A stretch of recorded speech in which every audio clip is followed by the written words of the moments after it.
Hey kids, and welcome to another episode of Comics Should Smell Good. Morgan has aged incredibly this past week. I kind of came in today and I was like, oh my god, what happened to you? Are you okay? I've been working on my blank stare. I don't know if I'm going to be able to make.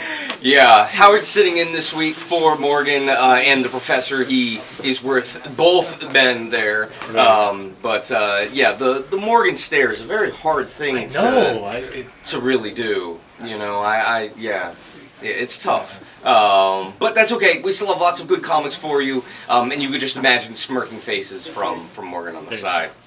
We're going to start Image Comics, Maestros, #1, Steve Skroce, the amazing illustrator behind The Matrix. He did most of the boards with Jeff Darrow, and this is his first creator-owned thing that he's writing and drawing, I think. And if it isn't, it's been a very long time. But this is a story about a magical fantasy world whose maestro and his entire royal family has been killed. And his Earthborn son, who has never been to this realm, who's kind of a Orlando-born millennial, apparently, which doesn't really bode well for this realm. Looks a lot like Neil Gaiman. And who looks like Neil Gaiman, is tapped to take over this entire realm and is given a spell that will make him god of this realm. So, in addition to that, there are all sorts of dirty hijinks that happen in this comic book.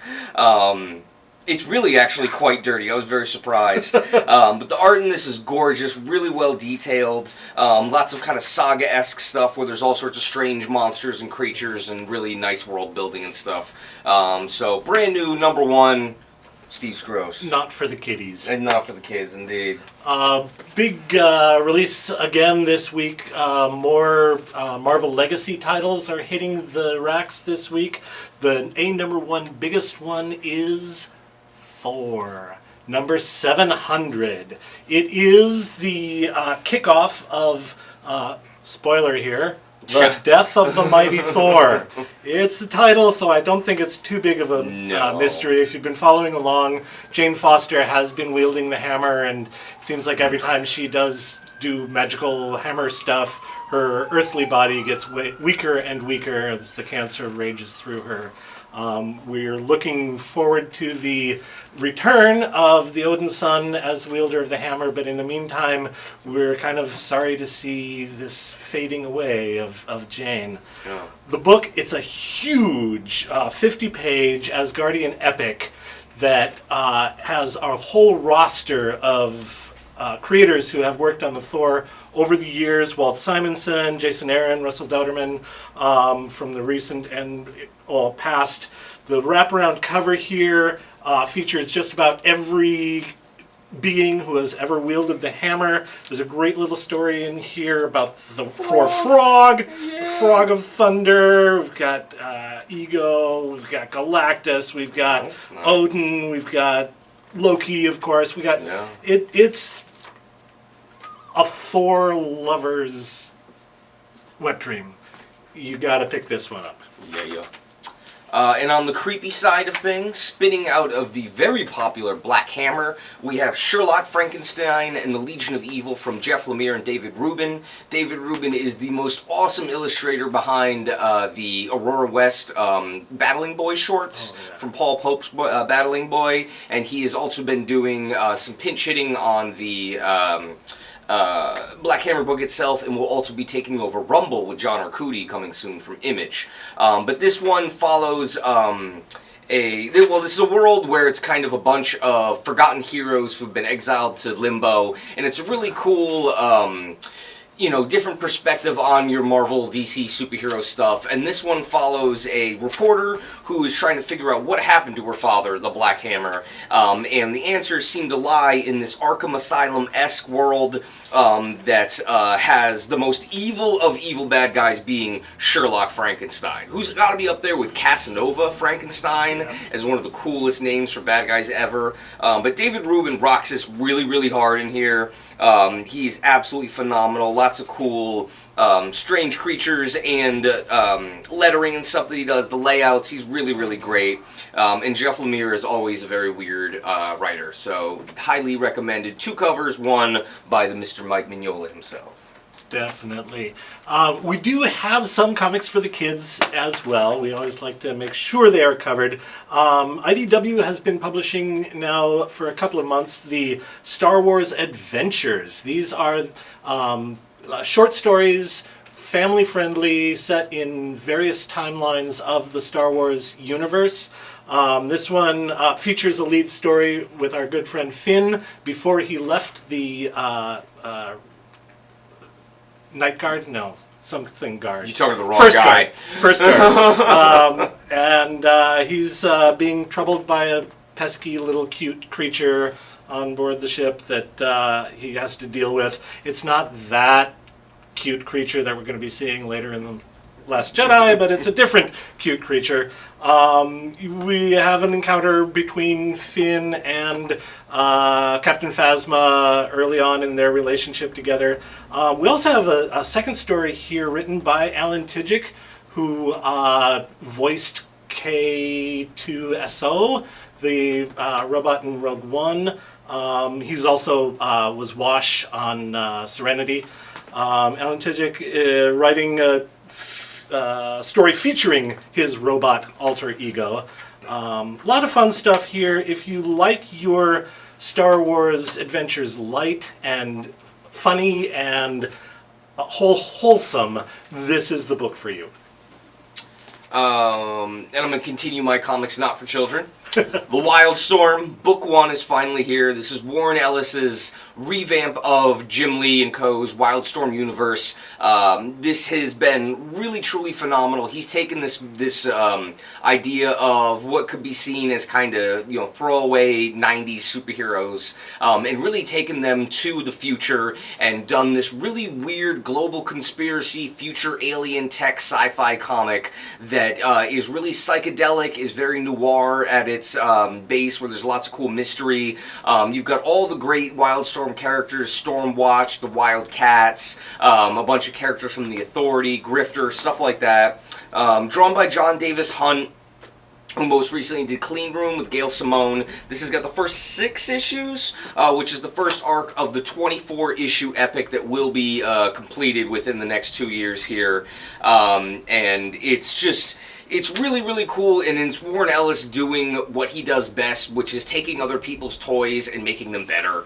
Some of his best stuff was the Wildstorm universe. He reinvented Stormwatch, created Authority, Planetary, all that in the early 2000s, where comics would not be quite what they were if it wasn't for his work then. And so for him to come about, almost 20 years later and revamp it once more and kind of show you how it's done is really cool. Warren Ellis is still one of the best, and this is actually something that he's getting paid enough that he's going to finish it, unlike some of his Image comics, which kind of trail out and you don't know if they're going to be done.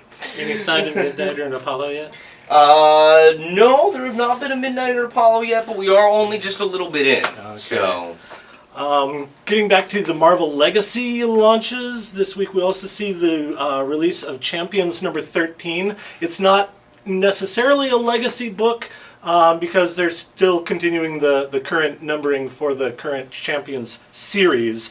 It is, however, the second part of the big crossover with the Avengers, Worlds Collide, where the youngsters who broke away from the Avengers find themselves a little bit over their heads with world-shattering problems, and they have to immediately go back to their mentors in the Avengers and say, "Help us out, please!" It does come with a really cool, shiny, lenticular cover as well. We don't really show those in the videos because it's hard. They don't work on the video too well. They work best live and in person, so come on in and check out all the lenticulars. We have another 7 books this week in the Marvel Legacy relaunch, so that's it. And a nice team up between various characters from the Champions and Avengers, seeing how they work off of each other. You got the Hulk and Hercules coming up. You got the weird Vision kids, and Vision kid, having to respond to Dad again, showing up. Yeah. Falcon doing some mentoring with Ms. Marvel. Yeah. Some pretty cool stuff. And my final pick is a very excellent book from Victor Santos, who most recently has been doing Violent Love for Image and also did the super awesome kind of Soviet spy book Polar for Dark Horse as well. This is by Dark Horse in addition. This is Rashomon, a Commissioner Heigo Kobayashi mystery, and apparently there's like a novel series that I'm gonna butcher this, but Akutagawa, who created Heigo Kobayashi and is being adapted here into comics. But Victor Santos is a total student of Frank Miller, and not in a bad way at all. This has got some of the nicest mixes of Frank Miller's layouts, minus the kind of sometimes, overpowering colors of Lynn Varley, and this has got a really kind of moody noir thing going on with lots of cool action, very, very Lone Wolf and Cub, and just a great mix of the Eastern and Western world, both in comics and in the story as well, and the style and how it's told. This is a done in one thing, $20 hardcover, which is very, very nice. But if you're looking for some really stark, well done comic books, definitely. It does definitely throw back a little bit to the film Rashomon, although it is not that. Yeah, it is same not Rashomon. Kurosawa's Yeah, Rashomon. Yeah, not, but it does have a lot of echoes of that film and the story behind that as well. Which is really cool. My final pick of the week is the launch of a new imprint under IDW. The Black Crown imprint is going to be a series of books edited by Shelly Bond, formerly of Vertigo Comics. She actually, I did a little research, she started the month after Vertigo launched. Oh, really? At Vertigo as an assistant editor, and worked her way up through the last years of Vertigo as we know and love it. She was the executive editor for the last couple of years then after Karen Berger left. But Shelly Bond has pulled together a lot of great creators to build this legacy of stories set around a mythological pub, the Black Crown Pub. The launch book here is Kid Lobotomy, who runs the hotel, the slums, no, the suites, set back behind the pub. It's a little bit of Franz Kafka mixed with Shakespeare's King Lear, with the whole heck of a lot of Peter Milligan craziness. Debauchery. And debauchery, exactly. Peter Milligan is writing with art by Tess Fowler. And Lee Luffridge colors, always enjoyable there. Very nice. But some amazing, amazing work. Kid Lobotomy is got some problems. His sister liked to experiment with brain surgery when he was a kid. His dad is like a evil overlord, slumlord guy. And Dad turns the sweets over to the kid to see if he can really make his way in the world. And it's the kid dealing with both the realities of what's happening and the psychoses that are happening in his world as well. We also get a little sneak peek at Gilbert Hernandez's entry in the Black Crown area as well, the Assassinistas. So it's a nice little package to pick up, kicking off this great new imprint from Shelly Bond. And that's going to be about it for this week. We are just doing the one video because the professor is gone. So check back next week. We'll have the regular Comics Should Smell Good team as well as the Marvel video. And